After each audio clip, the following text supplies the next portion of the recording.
Finally nga na-approve na tayo dito sa may loan application na to na nagpapautang ng up to 25,000 pesos at hindi siya 7 days to pay, hindi siya 14 days to pay, kundi 3 buwan niyang hahati-hatiin yung uutangin natin dito. At ang kinagandahan pa, hindi siya buong matatanggap, pero 20 pesos lang ang mababawas. O di ba nakakaloka tong loan application na to. Kaya kung kayo ay hindi naaprubahan sa may Tala, sa may Bilis, ayan, sa may S-Loan, G-Loan, pwedeng-pwede nyo tong alternative na utangan nga hanggat, ayan, hindi pa kayo naaprubahan dun sa mga nabanggit ko nung una.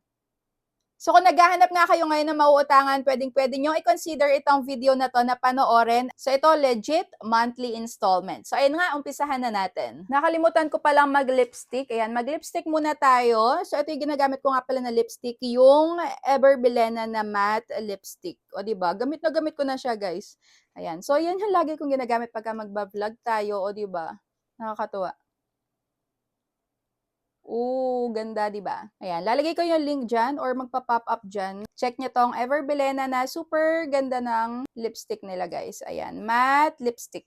So, ayun na nga, going back, itong loan application na to ay walang iba kundi ang Happy Cash. Yes, up to now is nagpapa-loan pa din sila and eto, legit siya na hindi siya 7 days. And nagawan ko na din to ng review last time and na-reject nga tayo. So, this time is na-offera na nga tayo at legit SEC registered and CIC din, submitting entity. So, dito, full disbursement. Yun nga lang, ang nakalagay dito, full disbursement, pero hindi siya buong matatanggap. Meron ditong bawas na 20 pesos. Pero still, guys, monthly talaga siya. So, eto nga, ayan, simple and stress-free. Yes, kasi nga naman, syempre talagang iwas stress pagka hindi siya 7 days to pay at talagang buwanan. O, di ba, nakakaloka. And syempre, kung bago ka pa nga lang pala dito sa aking YouTube channel, huwag mo kalimutan mag-subscribe and pindutin mo na din yung notification bell para lagi kang maging updated sa mga next uploads ko. At para mapasali ka nga sa ating community spotlight na makakatanggap ng 100 pesos sa weekend yan. Ayan, 100 GCash na load. Pagka ikaw ay laging active nga dito sa ating YouTube channel. Ayan, mag-like, share, comment. So baka ikaw na yung susunod kong masendan.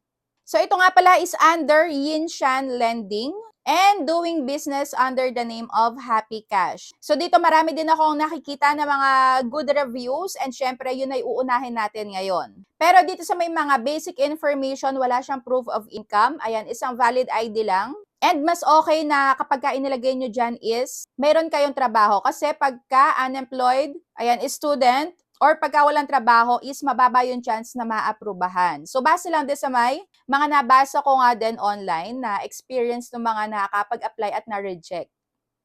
And dito hindi ka nahahanapan ng mga ayan account mo sa may FB, ayan Viber, Telegram, wala nang ganyan. So wala nang WhatsApp na hinahanap na account, basta isang Gmail lang. So huwag niyo kalimutan sa may occupation, mas mataas ang chance pagka may trabaho. At 3 contact reference nga pala ang hinahanap dito sa may Happy Cash. And dito is magse-selfie ka pero dapat malino nga yung pagkaka-selfie mo and yung ID mo.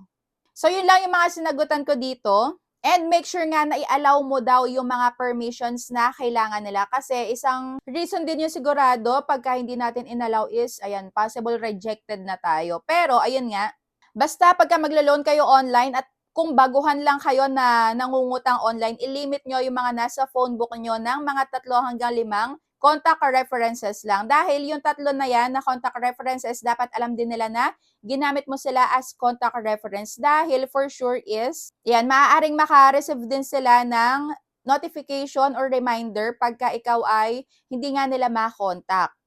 So ito nga pala currently ay may 4.7 na ratings. And magsabi nga tayo dito ng isang good and isang bad or isang positive and negative feedback ng mga nakapag-try na bago tayo mag-proceed sa kung ayan, kailan yung mga bayaran na to at kung magkano ba yung na-offer pagka first time user.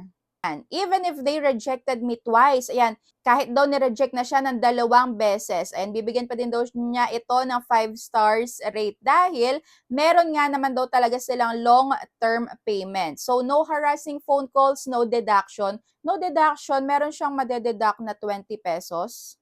Pero ito kasi is 2025 pa. Ewan ko bakit sa kanya walang bawas. At yung sa may isa naman na babasahin natin is, madalas nga daw rejected yung mga unang nagtatry. Pero, syempre, wala namang mawawala kung itatry nyo din, malay nyo kayo maaprubahan. Pero disclaimer lang ha, pagka kayo mangungutang kayo online, kahit na maaprubahan kayo, make sure na kaya nyong bayaran dun sa may due date na ipapakita sa inyo para nga less sakit na ulo. If ever man na ma-offeran kayo, make sure na may pambayad kayo sa may date na yon. And after nyo makatanggap ng SMS, ayan, ng message sa inyo na na-credit na daw yung inyong credit limit sa may application, pwede nyo na siyang i-withdraw. So, kagaya nga nito, 500 pesos. At yung term, legit yan guys, na 3 terms talaga nakakaloka. So, dito, kagaya na sabi ko sa inyo kanina, may payment fee siya na 20 pesos. Kaya hindi natin siya buong matatanggap.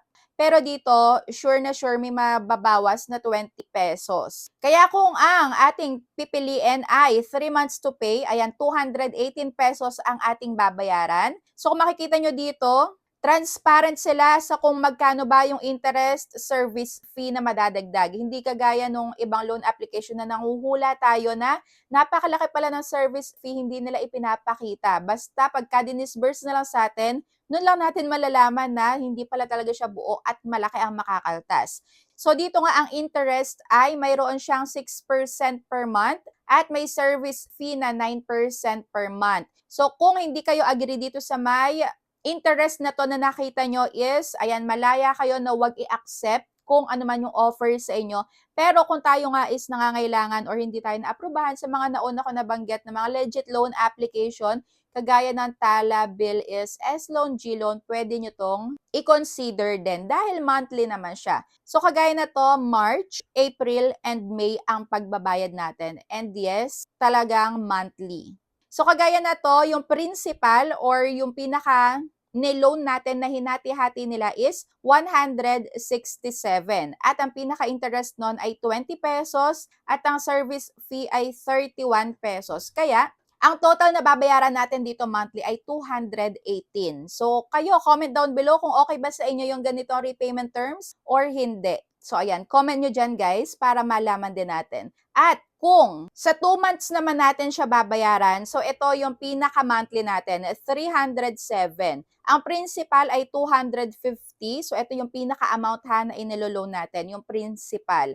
At ang interest, 22 pesos at ang service fee ay 35 pesos lang. O, di ba? Kaya ang kabuuan ng babayaran natin dito is 614. So, lumalabas na 114 ang pinakatubo sa loob ng 2 buwan. O, di ba? So, pwede na din. At kung 1 month naman, ang pinakababayaran natin ay 575.